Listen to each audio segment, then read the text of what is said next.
King Charles has officially reached his breaking point.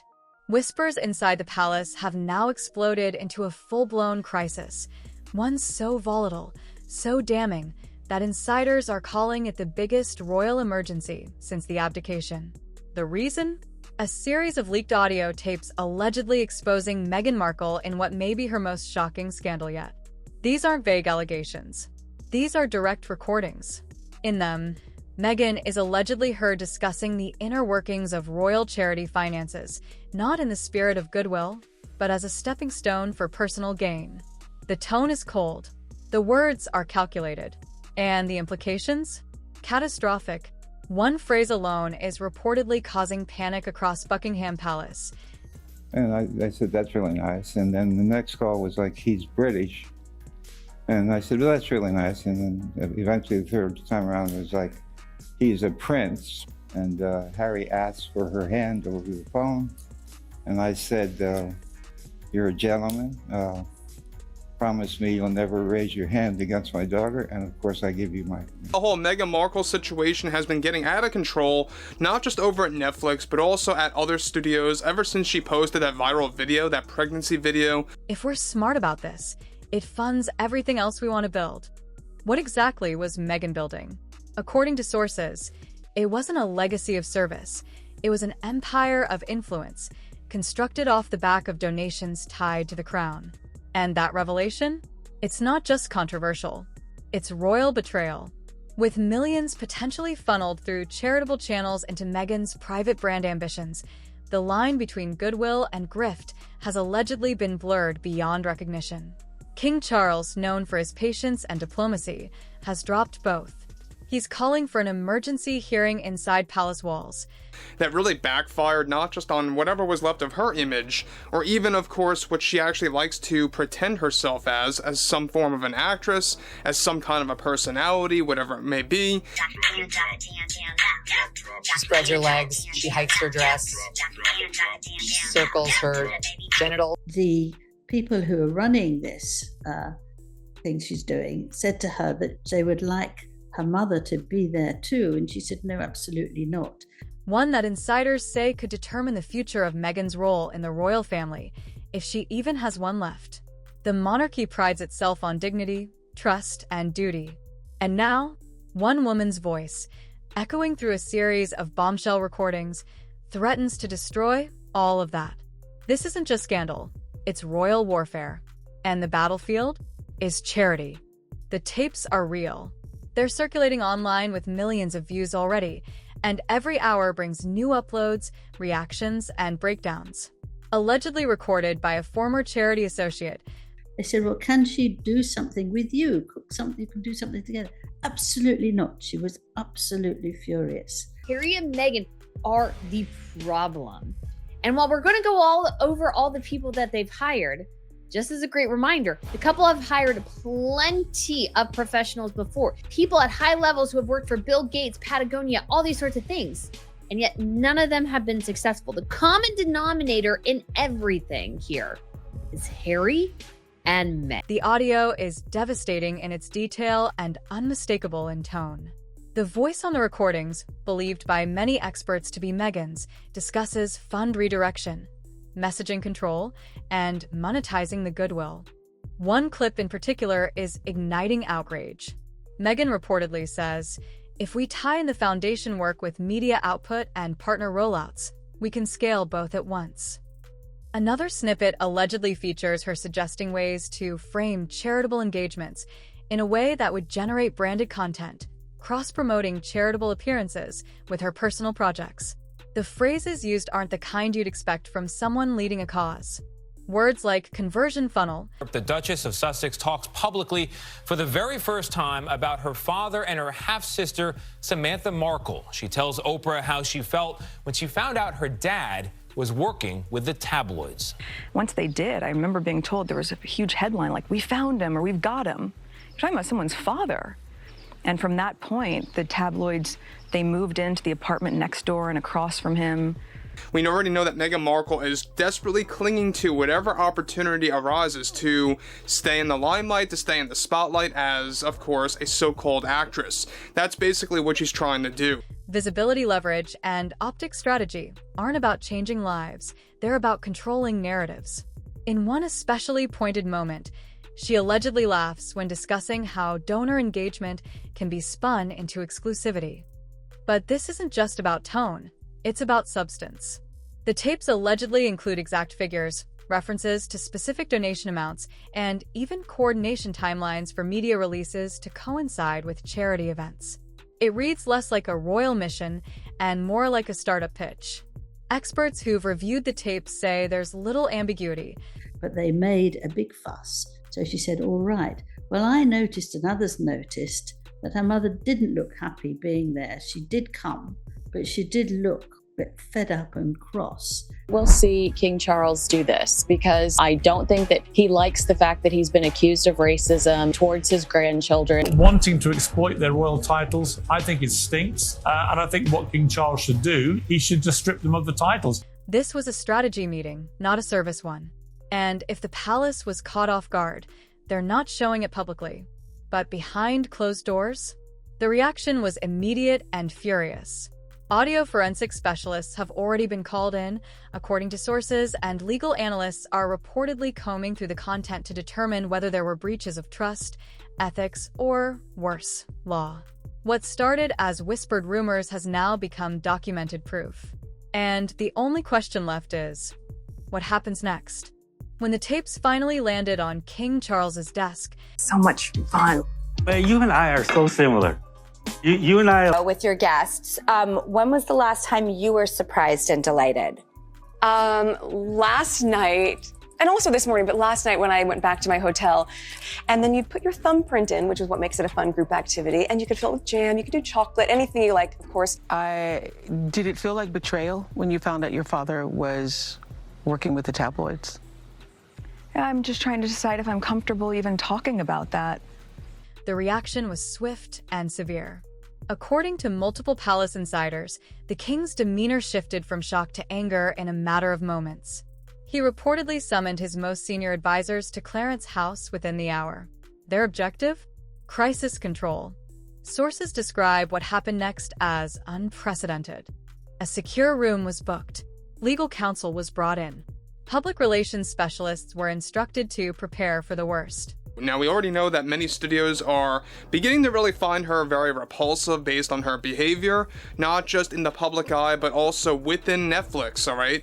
Now, what's interesting here has a lot more to do with the entire Meghan Markle firings situation and exactly what's going on there ever since the viral video really went viral across not just social media, but also within the corporate ladder. Oh my gosh, I work so hard. She talks like she's a one-woman band. That is not hard work. Hard work is get up in the morning, get to 7 o'clock, get into a factory or a shop and working for 10 hours on your feet, coming home knackered. That's not what happens to her. And still being a mom. That is not what happens. But more telling than anything was the king's reported demand, an immediate emergency royal hearing to address the Meghan tapes, the alleged misuse of charitable influence, and the growing global backlash.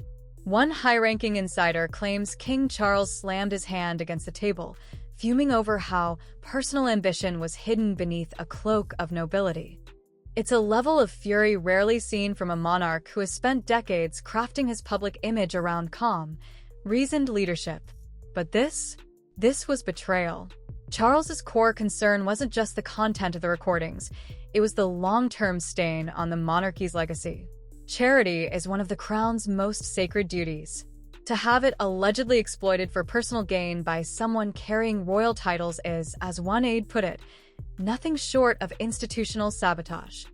There are now whispers that King Charles is exploring every possible route to sever ties. That includes revoking honorary patronages, cutting funding, and, in the most extreme but increasingly discussed scenario, stripping Meghan and Harry of their royal titles altogether. At the heart of the king's response is one burning principle: trust. And according to those closest to him, that trust has been broken beyond repair. But Charles isn't stopping at outrage. He's reportedly ordered a full investigation, not just of the tapes themselves, but of all associated financial transactions tied to Meghan's charitable appearances. Emails, receipts, agreements, all of it is under review. And if the allegations are proven true, then the monarchy won't just be making headlines. It'll be rewriting protocol.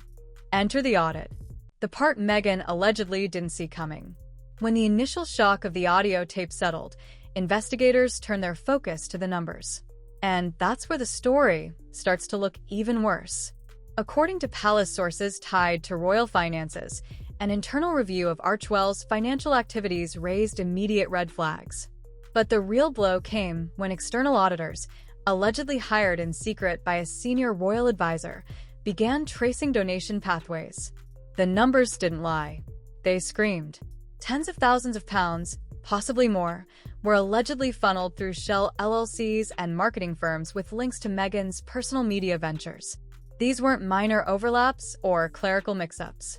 These were structured transactions, repeated across quarters, with matching timelines to Meghan's private content launches, brand partnerships, and product rollouts. One insider was blunt. It looks like a charity, but it smells like a PR machine. What was supposed to be a philanthropic engine now looks more like a polished influencer platform wrapped in royal packaging. Branding teams allegedly work side by side with Archewell planners. The camera crews were booked before outreach events were even finalized. Budget line items for impact reports allegedly included costs for stylists and content editors. The palace reportedly hit the panic button. King Charles is said to have immediately ordered a full independent audit, this time from firms outside the royal orbit. No bias, no loyalty, just numbers. And, depending on what they find, legal proceedings could follow. Fast. Because if even a fraction of this proves true, the Crown isn't dealing with a PR headache. They're dealing with fraud. And that kind of fallout? It won't be confined to tabloids. It'll be carved into royal history. Meanwhile, Meghan's inner circle is reportedly crumbling behind the scenes. Publicly, it's business as usual. Carefully curated Instagram stories, soft-focus family moments, throwback posts celebrating impact. But behind the filtered smiles, crisis is brewing. And the silence? Deafening. No statements. No press briefings. No lawyer stepping forward to challenge the recordings or clarify the financial findings. Just a vanishing act. One royal correspondent described it bluntly. This is classic crisis protocol.